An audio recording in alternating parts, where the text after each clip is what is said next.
Joe Kent spent 20 years fighting in America's foreign wars, battles that politicians deemed were necessary and vital to safeguard the nation.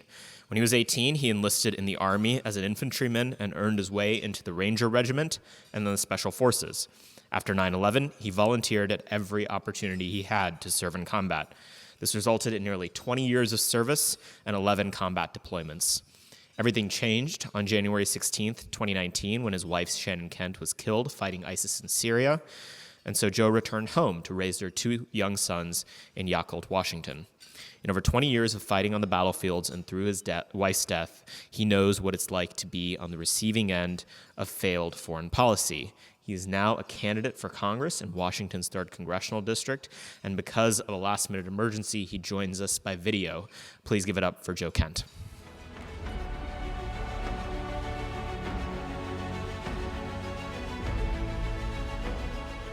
Good afternoon. Thank you so much for having me at this conference, and thank you so much to the American Conservative and to American Moment for putting on this conference at this critical juncture in our nation's history. Right now, we are facing a massive threat, and I'm not just talking about the threat that is brewing in Ukraine and with Russia. It is a threat coming from right here in Washington, D.C. Our political establishment right now seems to be dead set on driving us into a catastrophic conflict with Russia or a conflict within our own economy. The Chinese Communist Party stands to benefit from everything that is transpiring right now in Ukraine, with Russia, and in the world markets. What's happening in Ukraine, make no mistake about it, is absolutely tragic. What Vladimir Putin has done by attacking Ukraine and launching this war is absolutely catastrophic. However, we cannot overlook the history of the region and the history of our involvement. And at the end of the day, what our true national security objectives must be in the big picture and must be within the scope of what's happening in Ukraine. So I would ask that we take a moment to step back from the day-to-day carnage that's transpiring in Ukraine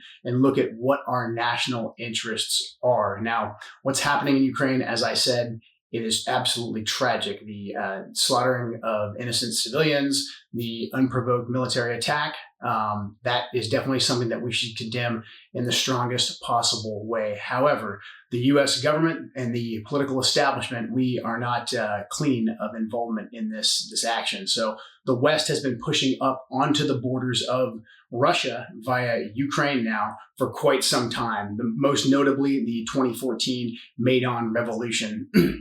That the U.S. State Department, the U.S. government, at least encouraged, if not fully helped plan and execute. That brought this current regime into power. Putin or any pragmatic Russian leader would see this as a provocation right on their borders, because it is. The current Ukrainian government makes no bones about it. They want to join the European Union. They want to join NATO. This is a threat to Vladimir Putin. We would view the threat of Russian expansion on our borders to our north or to our south in the exact same way.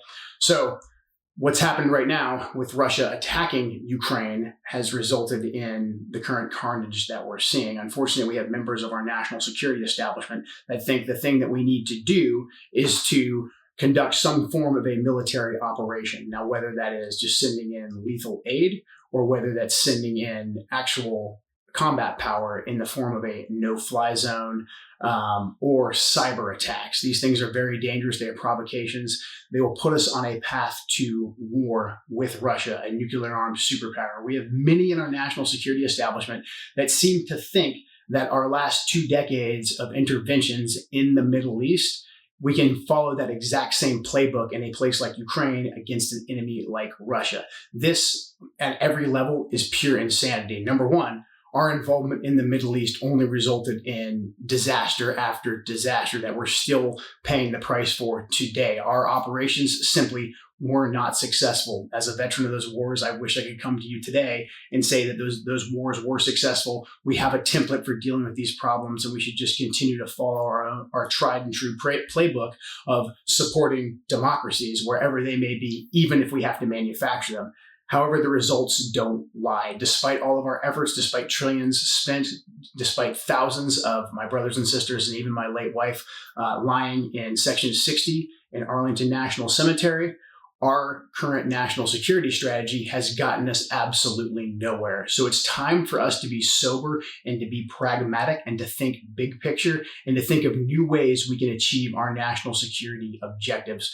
Right now, the number one threat that we have is not just blindly stumbling into World War III, which we were very close to doing. Just a few days ago, Joe Biden went to Europe to address U.S. troops that he had deployed there, and he was referring to them and saying, hey, when you get to Ukraine, and this is very dangerous. This isn't just loose talk.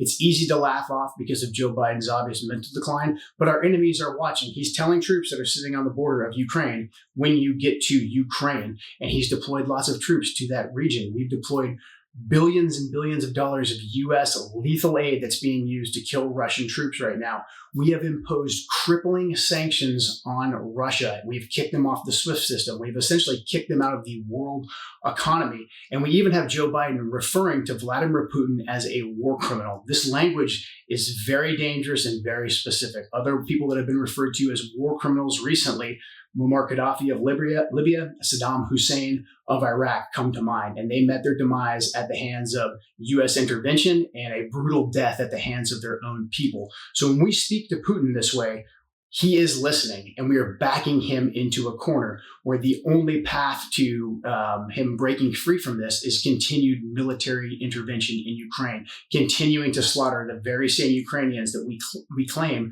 that we are supporting. We are also leading on the Ukrainians. We're telling Zelensky that, hey, maybe someday we're going to continue to send you more and more billions and billions of dollars of lethal aid. And if you keep pressuring us enough, maybe we'll put together a no-fly zone. There's elected members of our government, members of Congress, members of the Senate that are saying we should do a no-fly zone. Make no mistake about it. I know everyone in this room understands what a no-fly zone is. It is a shooting war within minutes between us and between Russia. It's absolutely catastrophic, and that shouldn't even be entertained. We also had Biden talking about chemical weapons. If chemical weapons were used, we would respond in kind, leaving it very wide open for interpretation what that exactly means. But that means there would be some form of a U.S. intervention. Again, we are 100% backing Vladimir Putin into a corner. This is going to lead to either a World War III style scenario or a prolonged continuation of the suffering in Ukraine, or most catastrophic for us, Russia will continue to march towards the Chinese Communist Party. All of their economic investments are already moving towards China. China is bankrolling this military intervention, and China is gaining the absolute most from this consolidation of the Eurasian economy. And they're challenging the US dollar. They're challenging our status as the prime reserve currency holder by consolidating their economy with Russia's economy. They're already starting to make inroads in OPEC. The Saudis have pretty much no other choice because we are trying to re-enter the Iran deal. They entered into the Abraham's Accord on good faith, knowing that the common enemy of Iran was something they needed to unify with the United States and with Israel against. Now that we're trying to let the Iranians not just receive sanctions relief, but also let them back into the petro market, they're opening up their petrodollar, they're opening their petro stores to the Chinese to purchase petro in yuan or even in gold. This right there is the death of the US petrodollar. As everyone in this room knows, we run entirely on debt. We stopped producing things long ago in our country, and we essentially rely on the Chinese Communist Party, not just as our means of manufacturing, but we also rely on them to buy up our debt bonds. We are setting ourselves up for a financial Pearl Harbor in every sense of the word. If the Chinese attack our status as the prime reserve currency holder, we won't have to worry about what they're planning for Taiwan because they will be able to sink our economy without firing a shot. If you look at how the Chinese conduct warfare, this is how they fight. They fight via information warfare. They fight via economic warfare. So by us focusing everything on prolonging the conflict in Ukraine, not only is it wrong for what we're doing to the Ukrainian people, not only is it detrimental for the way that we could be marching towards a World War III with Russia, it is also handing the Chinese Communist Party the ability to take down all of our financial institutions and to take down the US dollar. We must be pragmatic. There is a clear path to peace in Ukraine. Putin has laid out what he wants in Ukraine. It's a decent starting point. now taking control of the provinces, the Russian-speaking provinces to the east of Donbass and Luhansk. That's very reasonable. Those provinces are already Russian-speaking and want to break off anyways. Having some form of a ceasefire and making those concessions to Putin is very reasonable. We should be very honest with Zelensky and say that no more aid is coming and the West will not come to your assistance, and you will never be part of NATO or the EU. The history of Ukraine is that it is a buffer state between whoever is in control of Russia and the European powers. That is the geography of the region. We can't change that. All of the Ukrainian flags and people's profiles can't change that. All the talk about democracy and standing up to Putin can't change that. All that can result is World War III or the crash of our financial system. So it is in everyone's best interest for us to be pragmatic in Ukraine. We also need to be reaching out to Putin and letting him know that there is a way to come back from these crippling sanctions to keep him in the world economy, to keep him in the European economy, to keep him on the US dollar-centered economy. If we don't do that, once again, we are handing this all over to China. I know lots of people are going to chastise us and say that we shouldn't be even discussing doing business with Vladimir Putin. The bottom line is we need to do everything we can to fight the consolidation of the Eurasian landmass under the Chinese Communist Party. To do that, we must pull Vladimir Putin economically away from their orbit. Ukraine is centered to doing that. Ukraine is central to us coming up with some form of a negotiated peace for Ukraine, but also a way to bring the Russians back into the world economy. The current rhetoric coming from Washington, D.C. is catastrophic, and we have to fight it tooth and nail. This is the exact same rhetoric that got us into regime change wars, the discussions of chemical weapons and red lines that we will cross. All of this is remnant of the lead up to the Iraq war based on lies. We know we're not getting the full picture of what's happening on the ground in Ukraine, but we have a very clear picture of what's happening here in Washington, D.C. in our Beltway.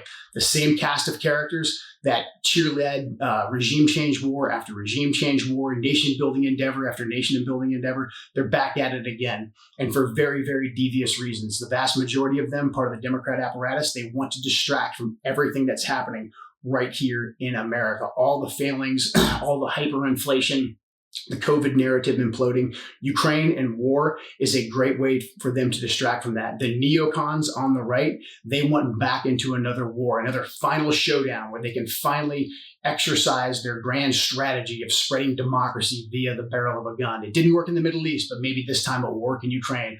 All they need is for us to risk our sons and daughters and the fortunes of our entire nation to do it.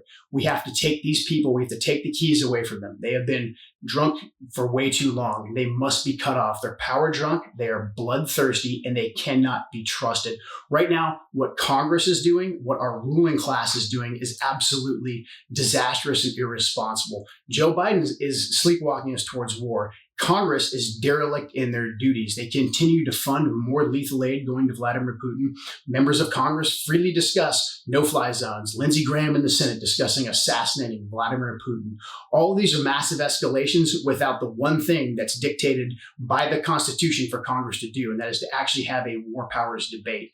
Every single congressional representative and senator that feels strongly that we should be continuing this escalation in Ukraine needs to head back to their districts right now and sell it to their people and be brutally honest with them about what the costs will be for a war with Russia or an economic war with China. Right now, the American people see exactly what the failings of globalism are. They see the bare shelves. Just yesterday, Joe Biden was talking about how we're potentially going to have a food crisis here in America. We've never had food crises here in America. Not in two or three different generations have we experienced that. But now it's heading our way. The fuel crisis, the price at the pump that everyone is feeling. All of this is because of the failings of globalization. We were told that we could ship our supply lines overseas. We were told that we didn't need to produce gas and natural oil here in America, that someone else could do it. This was a pipe dream and a fallacy that created the monster of the Chinese Communist Party, and right now we are suffering from it. Our national endeavor for our generation must be to bring back our supply chains. It must be to be energy independent and energy net exporter and for us to produce everything that we need for the survival and for the future of our people to be produced right here in America. This is a great American project. It's going to require us going after a lot of our elites who have benefited from this massive transfer of wealth, who've benefited from shipping our supply lines overseas. It's going to require us to educate our young people, our children, that they can go into the trades, they can work in factories, to bring back the honor of working with our hands, to bring back the honor of producing things here. These are the cultural changes that we will need to encourage and shepherd into this new era. The vision for foreign policy for the right, for the conservative movement, must be one of realism and restraint. We can no longer afford to be in the business of nation building or running around looking for a democracy to create, a democracy to prop up. We have to accept the world as it is. We have to accept geostrategic realities as they are. We have to have our own sovereignty at our southern border. We have to stop the Chinese Communist Party from pumping fentanyl to the Mexican cartels and from it being shipped into America, which is a complete and total assault on our people. Securing our border is part and parcel of securing our nation. The pragmatism and the realism that we need to look at the world with, it must start with this movement right here. And this is a great time to have these very difficult discussions. The failings of globalism are up in everyone's face at the gas pump and at the grocery store. And right now we have a chance to fight back against this deadly rhetoric coming from Washington, D.C. So I couldn't be more honored to speak here with all of you today. I couldn't be more honored to stand on this stage with everyone that's here. And I look forward to fighting this hard fight that we're going to have with the Republican Party, with the neocons, with the neolibs, and with this establishment here in Washington, D.C. But I think if we don't stand up and start having these fights, we are going to find ourselves in the midst of many, many wars. I fought for this country. I deployed 11 times. I served over 20 years. I lost countless friends. I lost my late wife.